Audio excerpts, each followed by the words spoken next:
Sure, thanks for having me, Greg. I'm going to go through this very quickly. By the way, that's a picture of me when I was much younger. Not current, as you can tell. So I'm going to fly through this, but if there's questions, I'll be here today and tomorrow. Some background on Chicago. We're the second largest police department in the U.S. We have about 13,200 sworn personnel. The city's about 234 square miles, 22 police districts. I'm going to start out to wake everybody up with something called a sizzle reel. This is not going to be shown on the air anywhere, so we won't be able to release this. It was developed by some producers in LA who were trying to shop around the concept of like a docudrama in Chicago, but it does show some of the tech. The Strategic Decision Support Center is a district-based high-tech nerve center that ties together operational intelligence from a host of sources. SDSC personnel use data analysis and technology tools to provide insight for decision-making. A geo-based mapping system provides situational awareness. Crime forecasting software identifies areas that are most at risk for violence, and gunshot detection sensors enable officers to respond more quickly to shots-fired incidents. Field officers are now equipped with mobile devices to receive information from these systems in real time. By surfacing patterns in the data, the SDSCs enable commanders to deploy officers more efficiently. The analysis centers on locations prone to violence and on repeat offenders. Once the people and places most at risk are identified, SDSC personnel develop mission parameters based on available resources. After the commander has made the final decision on where to focus attention and the actions to be taken, the missions are disseminated to field units. As field officers complete their missions, they collect data and intelligence that's transmitted back to SDSC personnel for analysis and inclusion in briefings, providing a 360-degree feedback loop. By constantly analyzing what has been most and least effective in this iterative mission-based process, solutions are constantly being evaluated and optimized. The ultimate goal of the SDSCs is to provide a process and an environment for collaboration and analysis, resulting in fewer victims. Strategic Decision Support Center. Smarter policing, fewer victims. So you get the idea there. So one of the reasons that we implemented the project that I'm going to talk about is 2016, we had 764 homicides in Chicago.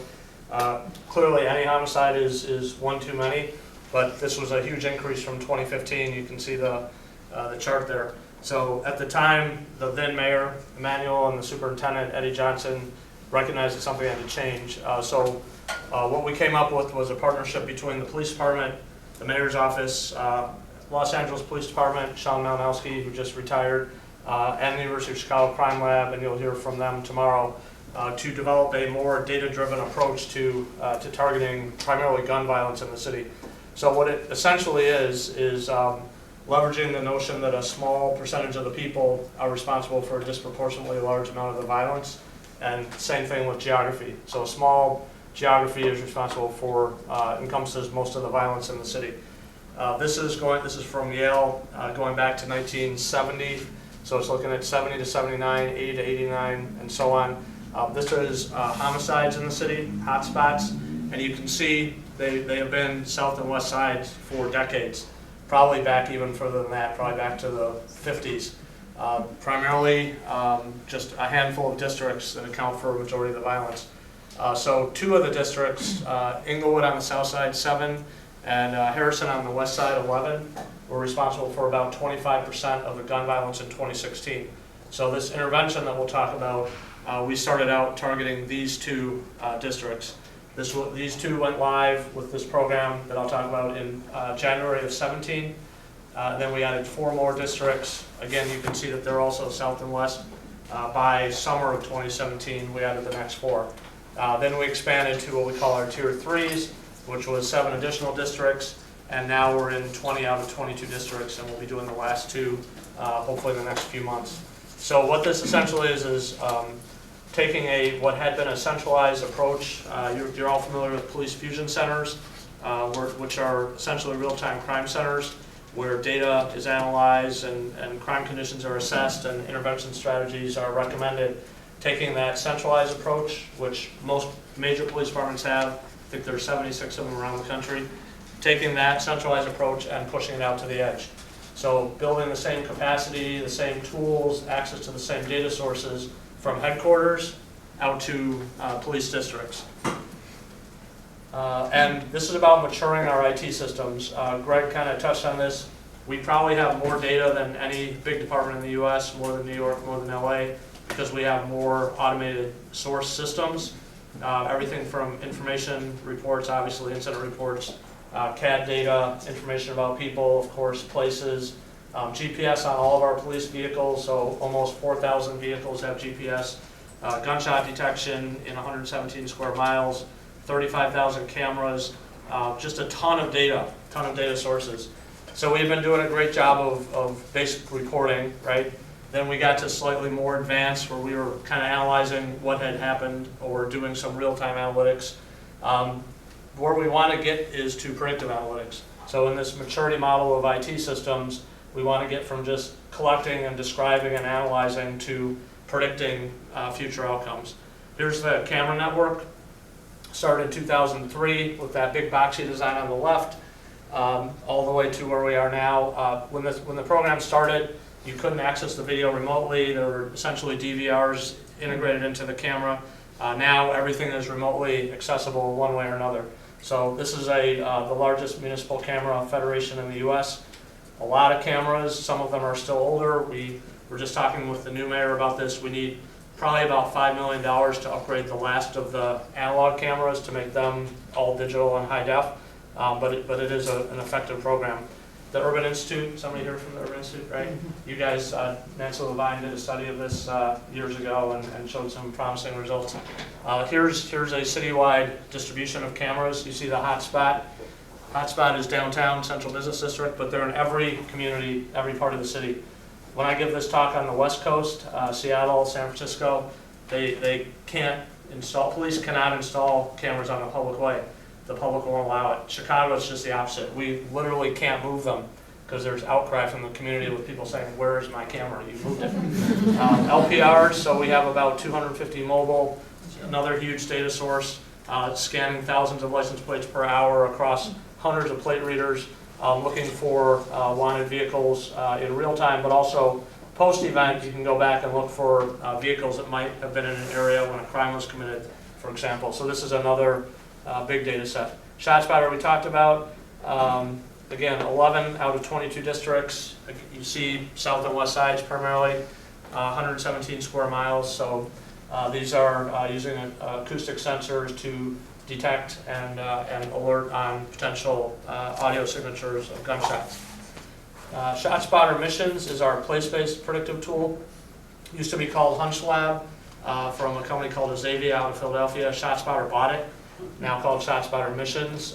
It is attempting to identify areas that it thinks are most at risk for violence using weather, calls for service, obviously previous ShotSpotter alerts, incidents, arrests. It uses some spatial attributes like locations of liquor stores.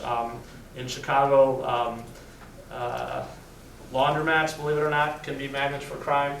Currency exchanges, street networks, busier streets versus less busy streets.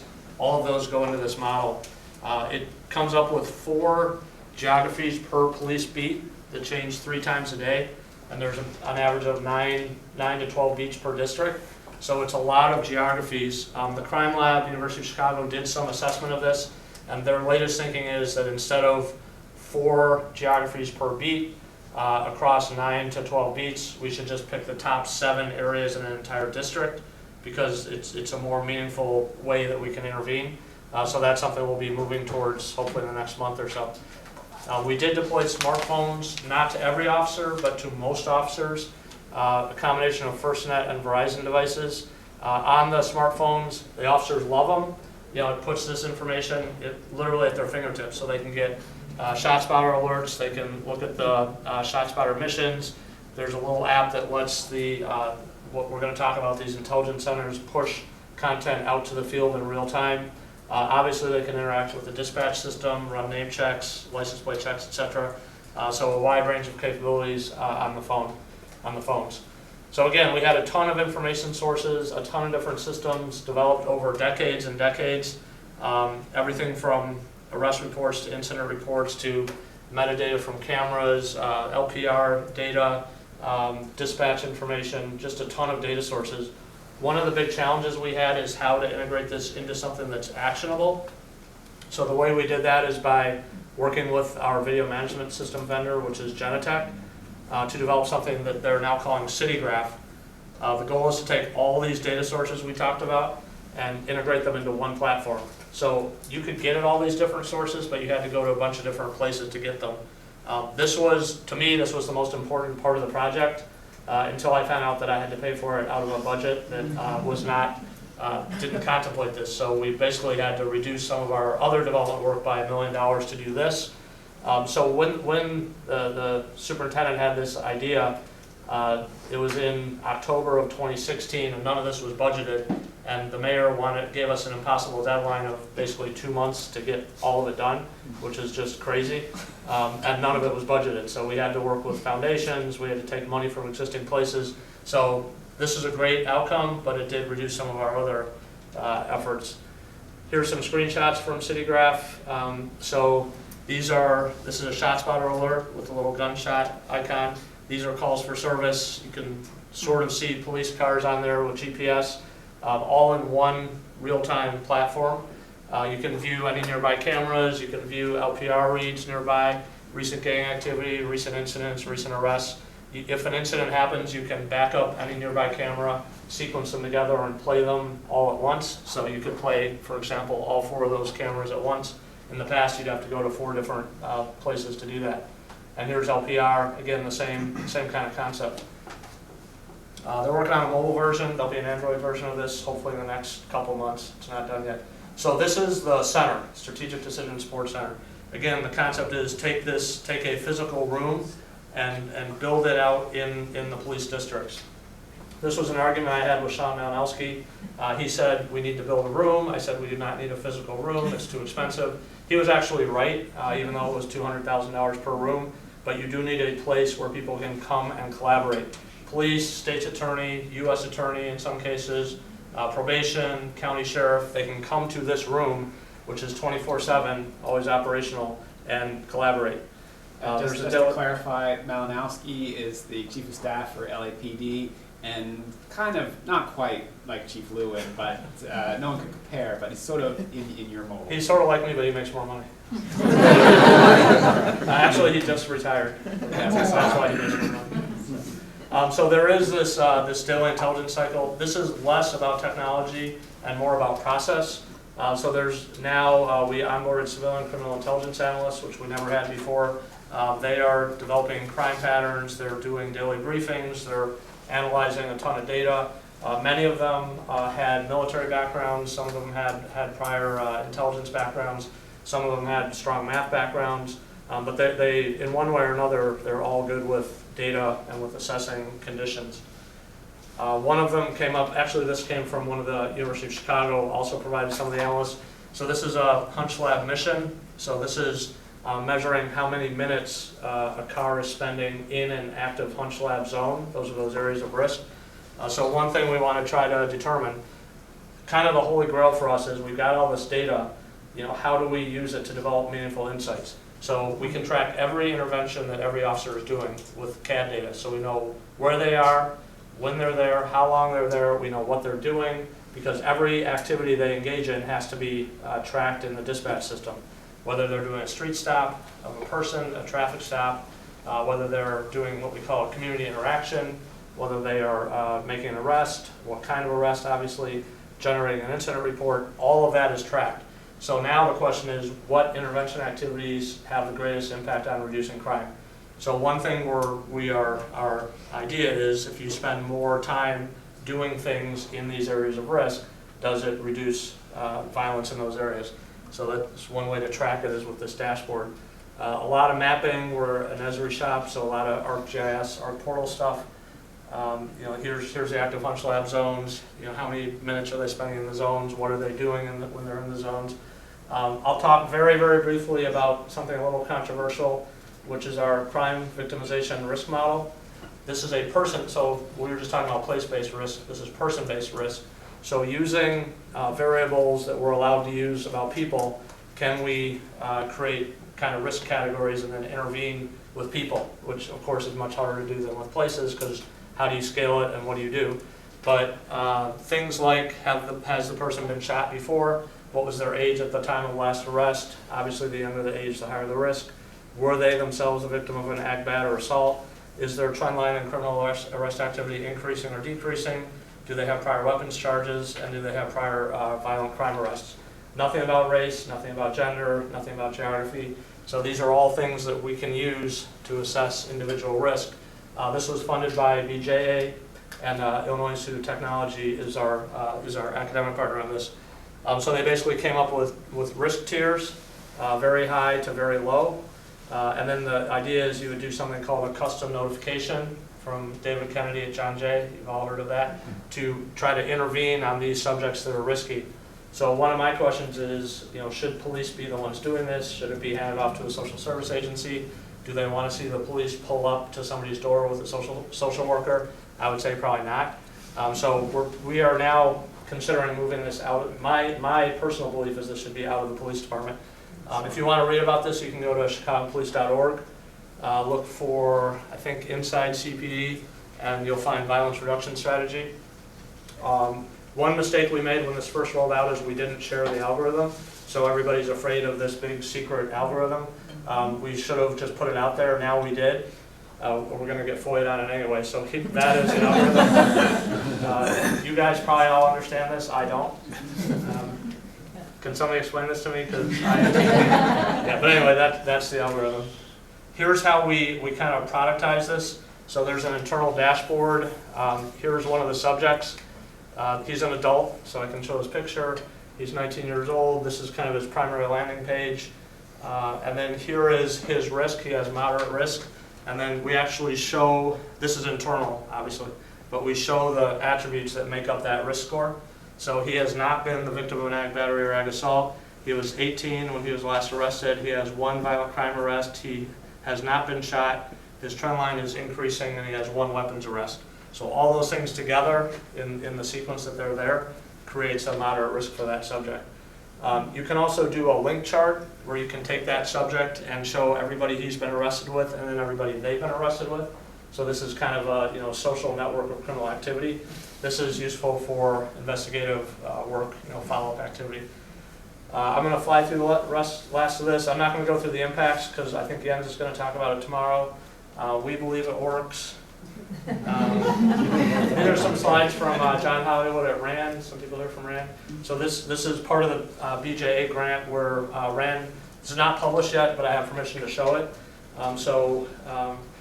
He's basically describing what the SDSCs do, the daily briefings, had a lot of inquiries from the field, a lot of operational support work, and then here's his outcome. So he's seeing a consistent 10 to 17% reduction in robberies and burglaries, consistent significant reductions of less than 10% in batteries, and then he has never observed crime increases. Shooting reduction of 13%, significant for 16 to 18. So again, we believe that this has significance. He does have some recommendations. This grew so fast, we didn't even have time to really do a good evaluation. So now we're trying to kind of ensure consistency, do quality control, training. This was all under me. This was not a tech project, but I ended up owning it because no one else wanted it, I guess. We are now moving it to where it should have been, which is under a deputy chief who's over the ComStat process. We're just starting that now. So we're going to strengthen kind of the accountability across the process. He doesn't like CVRM.